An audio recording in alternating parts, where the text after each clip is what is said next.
দেখো, দিনটা ছিল সানডে, আর সানডে মানে ফান ডে, আর ফান ডে মানে ঘুরতে যাওয়ার ডে বা ফ্যামিলি ডে, যে যেটা ভাবে যেমন খুশি কাটতে পারে। তো আমি সেজেগুজে চলে গেছিলাম আজকের দিনে বাবা মাকে নিয়ে জুতো কিনতে, আসলে বাবার জুতো কিনতে।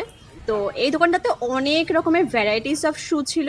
তো সেখান থেকে আমার বাবা জুতো কেনা কমপ্লিট হয়ে যাওয়ার পরে আমরা একটু ঘোরাঘুরি করে তারপরে একটু এদিক ওদিক সেদিক, কোথায় কি দোকানে কি রয়েছে, সোনার দোকানের এখন কেমন দাম চলছে, সেই সব করে বাবার কাছে বাহানা করছিলাম যাতে একটু ফুচকা খাওয়ায়।